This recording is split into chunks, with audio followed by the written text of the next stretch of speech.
ನನ್ನ ಮಗನಿಗೆ ಕೊಡಬೇಕಾದ 2 ಲಕ್ಷ ವರದಕ್ಷಿಣೆ ಹಣವನ್ನ ನಿಮ್ಮ ಮಾತಿನ ಪ್ರಕಾರ ಈ ಮದುವೆ ಮಂಟಪದಲ್ಲೇ ಕೊಡ್ತೀರಾ? ಮಾತು ಆಡಿದ್ರೆ ಹೋಯ್ತು, ಮುತ್ತು ಹೊಡೆದ್ರೆ ಹೋಯ್ತು. ತಗೊಳ್ಳಿ, ನಿಮ್ಮ ಮಗನಿಗೆ ಕೊಡಬೇಕಾದ 2 ಲಕ್ಷ ರೂಪಾಯಿ. ನಮ್ಮ ಈ ಮುತ್ತು ಮಗಳಿಗೋಸ್ಕರ ನಾನು ಪ್ರಾಣವನ್ನು ಕೊಡಲು ಸಹ ಸಿದ್ಧ. ಸರಿ, ಮದುವೆ ಮೋಸಾಗ್ತಿದೆ, ಬೇಗ ಮದುವೆ ನಡೆಯಲಪ್ಪ. ಇಷ್ಟ್ಯಾಕೆ ಅವಸರ ಮಾಡ್ತಾ ಇದ್ದೀರಾ? ಬರೋರೆಲ್ಲ ಬಂದು ಇಂಥ ಒಂದು ಸುವರ್ಣ ದಿನನ ಎಲ್ಲರೂ ಕಣ್ತುಕೊಳ್ಳಿ. ಬರೋವರೆಲ್ಲ ಬಂದಾಯ್ತಲ್ಲ, ಮತ್ತೇಕೆ ಸಮಯ ಮುಂದೂಡುವುದು? ಶುರು ಮಾಡಿ ಮಂತ್ರನ.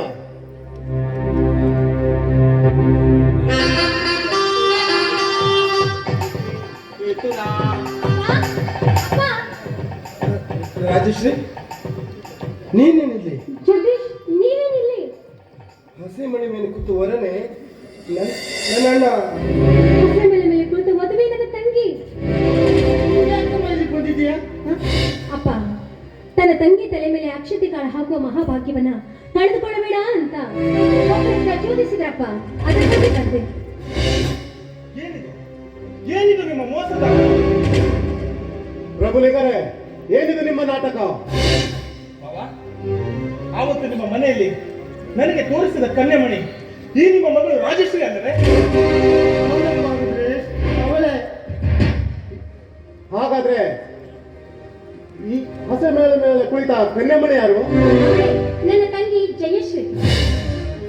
ಮೆಚ್ಚಿ ಮದುವೆಯಾಗ ಬಯಸಿದ್ದು ನಿನ್ನನ್ನ ರಾಜಶ್ರೀ. ಆದ್ರೆ ದೈವ ಹಸೆಮಣ ಮೇಲೆ ಕುರಿಸಿದ್ದು ನನ್ನ ತಂಗಿ. ಹಾಗಾದ್ರೆ ಪ್ರಬಲಿಗರೇ, ಒಬ್ಬರನ್ನ ತೋರಿಸಿ ಮತ್ತೊಬ್ಬರನ್ನ ಮದುವೆ ಮಾಡಿಕೊಡೋದಕ್ಕೆ ನಿಮ್ಮ ಮಗಳೇನು ಕುಂಟಿಯೋ, ಕುರುಡಿಯೋ, ಮೂತಿಯೋ? ನನ್ನ ಮಗಳು ಕುರುಡಿ. ಪ್ರಬಲಿಗರೇ, ನಿಮ್ಮ ಕುರುಡಿ ಮಗಳನ್ನು ನನ್ನ ಮಗನಿಗೆ ಕಟ್ಟಿ ಮೋಜು ಮಾಡುವ ಮರ್ಕಟ ಬುದ್ಧಿ ನಿಮಗೇಕೆ? ಇಲ್ಲ, ಪರದೇಶಿ ನನ್ನ ಮಗಳಿಗೆ ಬಾಳು ಬಂಗಾರವಾಗಲಿ ಅಂತ. ನಿಮ್ಮ ಅಂಗಹೀನ ಮಗಳ ಬಾಳು ಬಂಗಾರ ಮಾಡೋದಕ್ಕೋಸ್ಕರ ಇನ್ನೊಬ್ಬರ ಬದುಕಿನಲ್ಲಿ ವಿಷ ಹಾಕುವ ನಿಮ್ಮ ದುರ್ಬುದ್ಧಿಗೆ ನಾಚಿಕೆ ಆಗಬೇಕು. ದಯವಿಟ್ಟು ಇಂಥ ಹೀನ ಮಾತುಗಳನ್ನಾಡಿ ನನ್ನ ತಂಗಿಯ ಪ್ರಾಣಕ್ಕೆ ಕುತ್ತನ್ನು ತರಬೇಡಿ. ನನ್ನ ತಂಗಿನ ಮದುವೆ ಮಾಡಿಕೊಳ್ಳೋದಕ್ಕೋಸ್ಕರ ನನ್ನ ತಂದೆಯವರು ನೀವು ಕೇಳಿದಷ್ಟು ವರದಕ್ಷಿಣೆ ಕೊಡಲಿಕ್ಕೆ ಸದಾ ಸಿದ್ಧರಾಗಿದ್ದಾರೆ ಶ್ರೀಮಂತೆ. ಹಣವನ್ನು ಕೊಟ್ಟು ಒಬ್ಬರಿಗೆ ಮದುವೆ ಮಾಡಿ ಕೊಟ್ಟು ಅದರ ಬದಲು ಹೆಣ್ಣಿನಿಂದಲೇ ವೇಷವಾಟಿಕೆ ಮಾಡೋ ಹಣ ಗಳಿಸಬಹುದಿತ್ತಲ್ಲ? ಏನ್ ಮಾತಾಡ್ತಾ ಇದ್ದೀರಾ ನೀವು? ನೋಡಿ, ನಾನು ಮಾಡಿದ ತಪ್ಪಿಗೆ ನಿಮ್ಮ ಮೆಟ್ಟಲ್ಲಿ ನನಗೆ 2 ಓಟು ಹೊಡೆದು ಬಿಡಿ. ಆದ್ರೆ ನನ್ನ ಮಗಳ ಮನಸ್ಸನ್ನು ನೋಯಿಸುವ ಮಾತಾಡಿದ್ರೆ ಅದನ್ನು ಸಹಿಸುವ ಶಕ್ತಿ ನನಗಿಲ್ಲ. ಸಹಿಸುವ ಶಕ್ತಿ ಇಲ್ಲದಿದ್ದರೆ ಕುರುಡಿಯನ್ನೇಗೆ ಈ ಕಲ್ಯಾಣ ಮಂಟಪಕ್ಕೆ ಕಣ್ಣೀರು ಸುರಿಸಿ ಮೋಸ ಮಾಡಿದಲ್ಲದೆ ಎದೆ ಉಬ್ಬಿಸಿ ಮಾತನಾಡುವ ಟಿವಿ ಬೇರೆ. ಟಿವಿ ತಂದು ತೋರಿಸಲು ಬಂದಿದ್ದಾನೆ. ಸಾವಿರಾರು ಜನ ಸುಂದರಾಂಗಿಯರು ನನ್ನ ಮಗನನ್ನ ಮಡದಿ ಮಾಡಿಕೊಳ್ಳಲು ಸಿದ್ಧರಿರುವಾಗ ಇನ್ನ ಕುರುಡಿ ಮಗಳನ್ನ ನನ್ನ ಮಗ ರುದ್ರೇಶನಿಗೆ ಕಟ್ಟಿ ಅವನನ್ನ ಭಿಕ್ಷಾಟನೆಗೆ ಕಳಿಸಬೇಕೆಂದಿರುವ ನೋಡ್ರವರಿಂದ ಏನ್ ಮಾತಾಡ್ತಾ ಇದೀಯ? ದಯವಿಟ್ಟು ಕ್ಷಮಿಸಿ. ನನ್ನ ತಂದೆ ತಪ್ಪಿಗೆ ನಾನು ಕ್ಷಮೆ ಕೇಳ್ತೀನಿ. ನನ್ನ ಮಗಳನ್ನ ಮದುವೆ ಮಾಡಬೇಕು ಅನ್ನೋ ಆಸೆ ಆಕಾಂಕ್ಷೆಗಳನ್ನು ಹೊತ್ತಿರೋ ನನ್ನ ತಂದೆ ಮದುವೆ ಮಾಡ್ಬೇಕಂತ ಹೊರಟಿರೋದು ತಪ್ಪ. ಹೇಗಿರ್ಬೇಕಾದ್ರೆ ಅವರ ಆಸೆ ಆಕಾಂಕ್ಷೆಗಳನ್ನು ತುಂಬಿರ್ಬೇಕಾದ್ರೆ ಮಕ್ಕಳನ್ನ ಮದುವೆ ಮಾಡಿ ಸಂತೋಷವಾಗಿರ್ಬೇಕು ಅಂತ ಬಯಸಿದ್ದಾರಷ್ಟೇ. ಏನೋ ಬಿಲ್ಲದ ನಾಲಿಗೆ ಇದೆ ಅಂತ ದಯವಿಟ್ಟು ಮಾತಾಡಿ ತಪ್ಪನ್ನ ಕಟ್ಕೋಬೇಡಿ. ಕಣ್ಣಿಲ್ಲದ ನಿನ್ನ ಕಲ್ಯಾಣ ಮಾಡಲು ನಾನೊಬ್ಬನೇ ಕಣ್ಣು ನನ್ನ ಅಪ್ಪನ ಕಣ್ಣಿಗೆ. ಈ ವಿಶಾಲವಾದ ವಿಶ್ವದಲ್ಲಿ ಕುರುಡರು, ಕುಂಟರು, ಮೂಗರು, ಮುದುಕರು ನಿನ್ನ ಕಲ್ಯಾಣ ಮಾಡಲು ನಿಮ್ಮೊಬ್ಬನಿಗೆ ನಾನೊಬ್ಬನೇ ಕಣ್ಣ? ನಿನಗೆ ನನ್ನಂಥವನೇ ಬೇಕಾ ಸಂಹಾರ ಮಾಡಲು? ಅಪ್ಪನ ತಪ್ಪಿಗೆ ಕ್ಷಮೆ ಕೇಳಿ ಬಂದಿದ್ದಾಳೆ ಬಡಿವಾರ ಗಿತ್ತಿ. ನೋಡು, ಅವಿವೇಕದ ಮಾತನಾಡಿ ನನ್ನ ಮಗಳ ಕಣ್ಣಲ್ಲಿ ನೀರು ಹಾಕುವಂತೆ ಮಾಡ್ಬೇಡಪ್ಪ. ನಿನ್ನಲ್ಲಿ ಕೈ ಮುಗಿದು ಬೆಳ್ಕೊಂತ ಇದ್ದೀನಿ.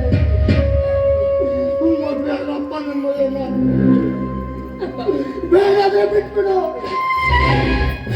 ಅಪ್ಪ ಏನಾಗಿದೆಯಪ್ಪ? ಕೇವಲ ಈ ಕುಡಿಯ ಮದುವೆಗೋಸ್ಕರ ಮತ್ತೆ ಮತ್ತೆ ನೀನು ಮದುವೆ ಆಗ್ತೀಯ ಅಂತ ಕೇಳ್ತಾ ಇದ್ದೀಯಲ್ಲಪ್ಪ, ಏನಾಗಿದೆ ನಿನಗೆ? ಏನಾದ್ರೂ ತಲೆಗಿಲೆ ಕೆಟ್ಟಿದ್ಯಾ ಅಥವಾ ಹುಚ್ಚಿಗೆ ಚೆಡ್ದಿದ್ಯಪ್ಪ? ಹುಚ್ಚಿಗೆ ಚೆಡ್ದಿದ್ಯಾ? ಅಪ್ಪ ನನ್ನ ಮದುವೆ ಆಗೋದಕ್ಕೆ ಕುರುಡಿ ಅಂತ ಯಾರಪ್ಪ ಮುಂದೆ ಬರ್ತಾರೆ? ಯಾರು ಮುಂದೆ ಬರಲ್ಲಪ್ಪ, ಯಾರು ಮುಂದೆ ಬರಲ್ಲ. ನನ್ನ ಆಸೆ ಆಕಾಂಕ್ಷೆಗಳನ್ನೆಲ್ಲ ನೀವು ಇಲ್ಲೇ ಬಿಟ್ಬಿಡ್ಬೇಕಪ್ಪ. ಅಪ್ಪ ಅಕಸ್ಮಾತ್ತಾಗಿ ಈ ಕರುಣಿನ ಮದುವೆ ಆಗ್ಬೇಕು ಅಂತ ಬರ್ತಾನಂದ್ರೆ ಅವನೊಬ್ಬ ಬಡವನಾಗಿರ್ಬೇಕು, ಕುಂಟನೋ ಕುರುಡನೋ ಅಥವಾ ಕಾಮದ ರಸಿಕತರ ಇದ್ದನಾಗಿರ್ಬೇಕಪ್ಪ. ಆಗ ಮಾತ್ರ ನಿನ್ನ ಕರುಣ ಮಗಳನ್ನ ಮದುವೆ ಆಗೋದಕ್ಕೆ ಮುಂದೆ ಬರ್ತಾರೆ. ನನ್ನ ಮದುವೆ ಆಗೋದಕ್ಕೆ ಯಾರು ಮುಂದೆ ಬರ್ಲಿಲ್ಲ ಅಂದ್ರೆ ಏನಪ್ಪ? ಸುರದ್ರೂಪಿಯಾಗಿರೋ ನನ್ನ ಅಕ್ಕ, ಅವಳನ್ನ ಮದುವೆ ಮಾಡಪ್ಪ. ಸಂತೋಷದಿಂದ ಅವಳನ್ನ ನಾನೇ ಮುಂದೆ ನಿಂತು ಮದುವೆ ಮಾಡಿ ಮಗಳ ಮಾತನ್ನ ಕೇಳಿ ಸಂತೃಪ್ತಿಯಾಗಿ ತೃಪ್ತಿ ಪಡ್ತೀನಪ್ಪ, ತೃಪ್ತಿ ಪಡ್ತೀನಿ. ತಂದೆ, ನಿನ್ನ ಮದುವೆ ಮಧ್ಯೆ ಬಂದು ಕೇಳಿ ಹಾಕಿದ ಪಾಪಿ ನಾನು. ದಯವಿಟ್ಟು ನನ್ನನ್ನು ಕ್ಷಮಿಸ್ಬಿಡಮ್ಮ, ಕ್ಷಮಿಸ್ಬಿಡು. ಅಕ್ಕ, ಯಾಕೆ ಹೀಗೆಲ್ಲ ಮಾತಾಡ್ತೀಯ? ಸರಿಯಾದ ಸಮಯಕ್ಕೆ ಬಂದು ಈ ಮದುವೆನ ನೀನೇ ನಿಲ್ಲಿಸಿದ್ಯಾ ಕಟ್ಟೆ. ಅಕಸ್ಮಾತ್ ಆಗಿ ನೀನೇನಾದ್ರೂ ಈ ಮದುವೆ ಬಂದು ನಿಲ್ಲಿಸ್ತಿಲ್ಲ ಅಂತಿದ್ದೀನಿ, ನಾನು ಕಟ್ಕೊಂಡಿರೋ ಗಂಡನ ನನ್ನ ಕರ್ಕೊಂಡು ಹೋಗಿ ತೊಂಡಾಗಿ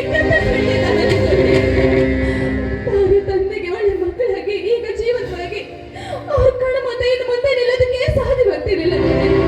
ನಿನ್ನ ಮುಂದೆನ ಒಳ್ಳೆ ತಂಗಿಯಾಗಿ ನಿಲ್ಲೋದಕ್ಕೆ ಸಾಧ್ಯವಾಗ್ತಿರ್ಲಿಲ್ಲ.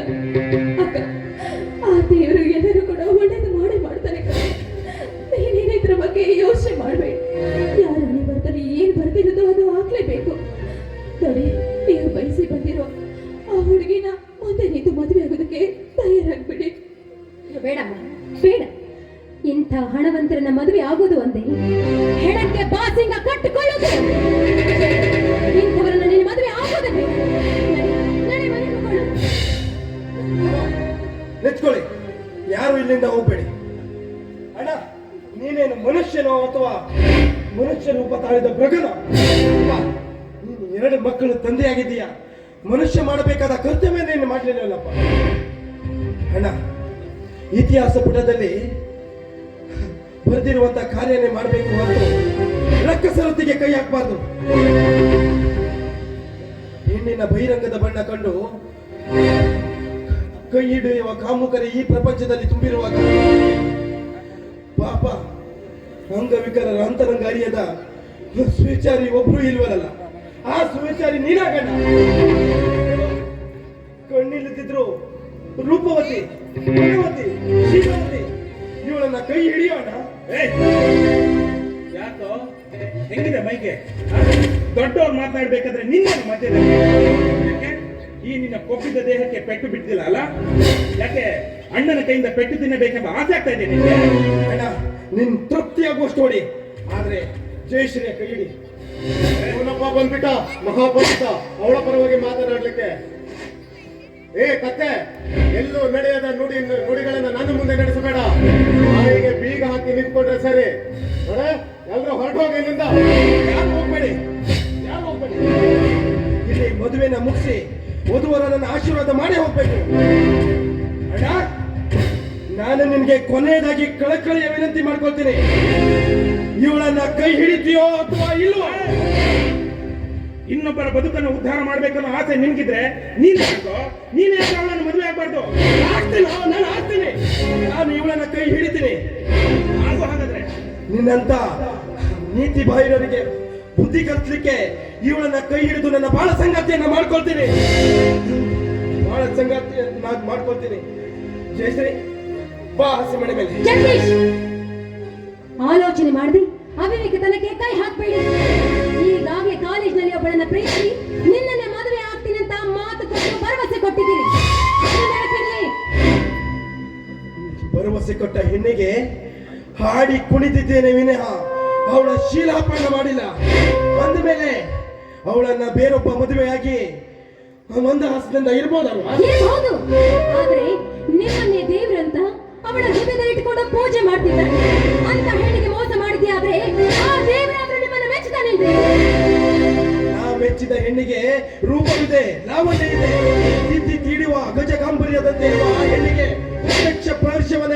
ಮನಸ್ಸೋಲ್ಬಹುದು. ಆದ್ರೆ ಅಂದಳಾದ ಈ ಹೆಣ್ಣಿಗೆ ಬಾಳ ತೋರಲು ಯಾರು ಮುಂದಾಗುವುದಿಲ್ಲಲ್ಲ.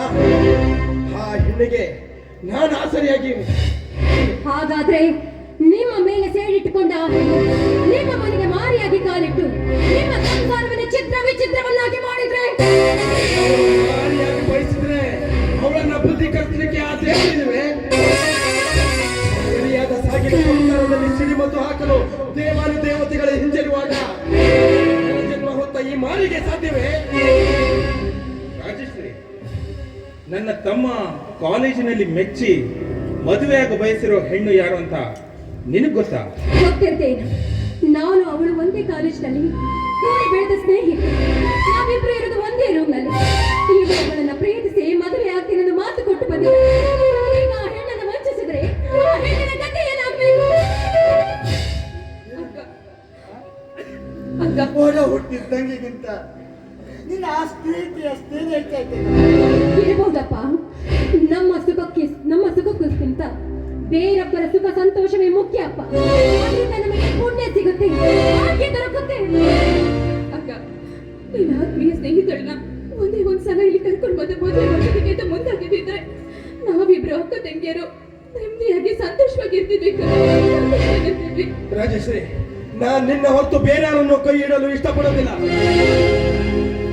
ಜಗದೀಶ್, ನೋಡಿ, ಈ ಗುಡಿನ ಕಟ್ಕೊಂಡು ಯಾವ ಪಾಪಕ್ಕೆ ಹೋಗ್ತೀರಾ? ಎಲ್ಲ ಆಗ್ತಾ ಇರೋದು ನನ್ನಿಂದಾನೆ. ನೋಡಿ, ನೀವು ಬಯಸಿರೋ ಹುಡುಗಿನ ಮದುವೆಯಾಗಿ ಜೀವನದಲ್ಲಿ ಸಂತೋಷವಾಗಿರಿ ಸಾಕು. ನನ್ನಂತವಳನ್ನ ಮರೆತು ಬಿಡಿ. ನನ್ನಿಂದ ಯಾರಿಗೂ ತೊಂದರೆ ಬೇಡ. ದಯವಿಟ್ಟು ನನ್ನಿಂದ ಯಾರಿಗೂ ತೊಂದರೆ ಬೇಡ. ನಾನು ಇದೇ ರೀತಿ ನಿಮ್ ಮುಂದೆ ಬಂದು ಕೇವಲ ದಾಸಿಯಾಗಿ ನಿಮ್ಮ ಮನೆ ಕೆಲಸ ಮಾಡ್ಕೊಂಡು ನನ್ನ ಮದುವೆ ಆಗ್ತೀನಿ ಅಂತ ಮಾತಾಡ್ಬೇಡಿ. ನೋಡು, ನೀನು ನನ್ನ ಮನೆ ದಾಸಿ ಆಗ್ಬೇಕಲ್ಲ, ನೀನು ನನ್ನ ಮನೆ ಬೆಳಗು ಜ್ಯೋತಿ ಆಗ್ಬೇಕು. ಬಾ ಬಾ ಸೇಮಣಿಗೆ. ಮನೆತನದ ಘನತೆ ಗೌರವವನ್ನು ಎತ್ತಿ ಹಾಕಿ ಈ ಹೆಣ್ಣನ್ನ ಮದುವೆ ಆಗ್ತೀನಿ ಅಂತ ಒತ್ತಿ ಹೇಳೋದಕ್ಕೆ ನಿನ್ನಪ್ಪ ಇನ್ನೂ ಸತ್ತಿಲ್ಲ. ನೋಡು, ನಾನು ತಂದ ಹೆಣ್ಣನ್ನ ನೀನು ಮದುವೆ ಮಾಡ್ಕೊಳ್ಬೇಕು. ಇದು ಮಕ್ಕಳ ಕರ್ತವ್ಯ ಜಗದೀಶ. ಅಜನ್ಮ ಪರ್ಯಂತ ನಾನು ಕೈ ಹಿಡಿದ ಹೆಣ್ಣ ಜೊತೆ ಬಾಳ್ಬೇಕೇ ವಿನಃ ಅದು ನಿಮ್ಮ ಕರ್ತವ್ಯ. ನಾನು ಮೆಚ್ಚಿದ ಹೆಣ್ಣಿನ ಜೊತೆ ಮದುವೆ ಮಾಡ್ಬೇಕಾದದ್ದು ನಿಮ್ಮ ಕರ್ತವ್ಯ. ಮುಂದೆ ಸಂಕಟ ಎದುರಿಸಬೇಕಾಗುತ್ತೆ ಅನ್ನೋದನ್ನ ಮರೆತು ಮದುವೆ ಆಗೋ.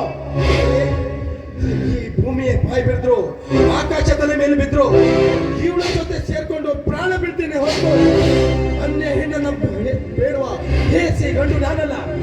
ನೆನಪಿನಲ್ಲಿ ಇಟ್ಕೊಳ್ಳಿ. ರುದ್ರೇಶ್, ಅಂದ ನಮ್ಮ ಮನೆಗೆ ಬಂದಾಗ ನೋಡಿ ಮೆಚ್ಚಿತು ನನ್ನನ್ನೇ ತಾನೆ. ಹಾಗಾದ್ರೆ ಕಟ್ಟು ಬಂದ್ರೆ ನನ್ನ ಮನೆಗೆ ಈ ಮಾತು ಸತ್ಯನಾ? ಸತ್ಯವಾಗ್ಲೂ ಹೇಳ್ತಾ ಇದ್ದೀನಿ. ಕಟ್ಟು ಬನ್ನಿ ನನ್ನ ಕೋಳಿಗೆ ತಾಳಿ. ಜಗದೀಶ್, ಅಂತೂ ಗಂಡುಗಳಿಗಳ ಗಂಡ ಯಾರಂತ ನೀನು ಪ್ರೂವ್ ಮಾಡ್ಬಿಟ್ಟೆ ಕಣೋ. ಹಣಕ್ಕೆ ಆಸೆ ಪಡೆದೆ ಒಂದು ಹೆಣ್ಣಿಗೆ ಮಾತು ಕೊಟ್ಟರು ಕೂಡ ಕುರುಡಿಯಾಗಿರೋ ಜಯಶ್ರೀ ಕೈ ಹಿಡಿದು ಅವಳನ್ನ ಉದ್ಧಾರ ಮಾಡಿದ ಮಹಾಪುರುಷ ಆಗ್ಬಿಟ್ಟೆ ಕಣೋ. ನೋಡು, ಪ್ರಪಂಚಕ್ಕೆ ನೀನು ಉದಾಹರಣೆಯಾಗಿ ಉದಾಹರಣೆಯಾಗಿ ಬಾಳು. ಈಗ ಈ ನಿನ್ನ ಸ್ನೇಹಿತನ ಆತ್ಮ ಕಾಣಿಕೆಯನ್ನ ಒಪ್ಪಿಕೊಂಡು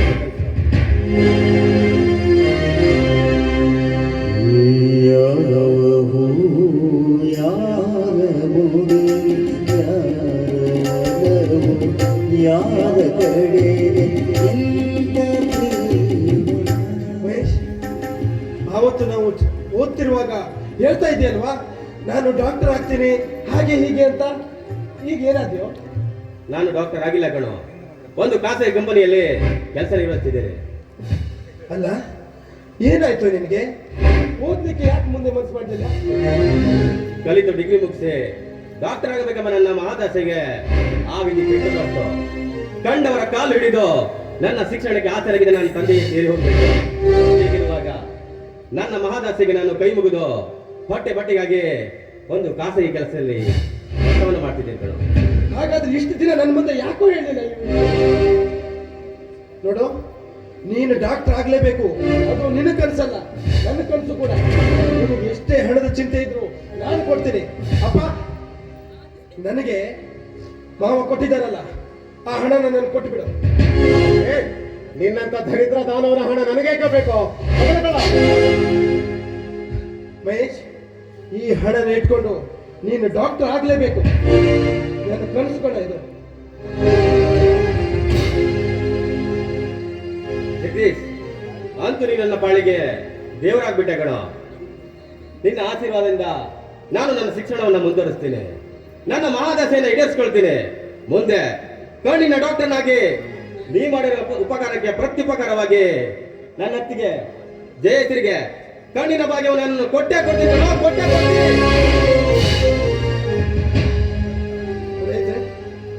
ನೋಡಿ, ಈಗಲಾದ್ರೂ ಮದುವೆ ಆಗ್ತಿರಲ್ಲ, ಟೈಮ್ ಮೀರ್ತಾ ಇದೆ. ಬನ್ನಿ, ಮದುವೆ ಆಗಿ.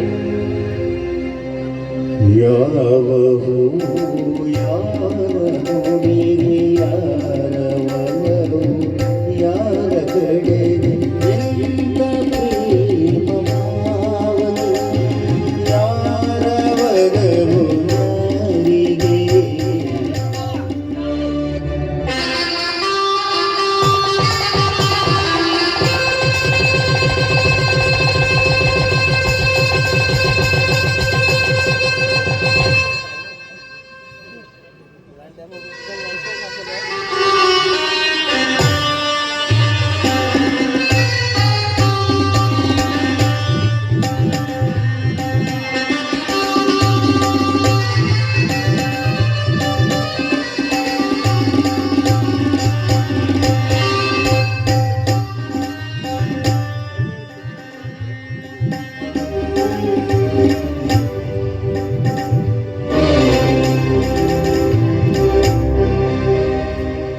ಈಗ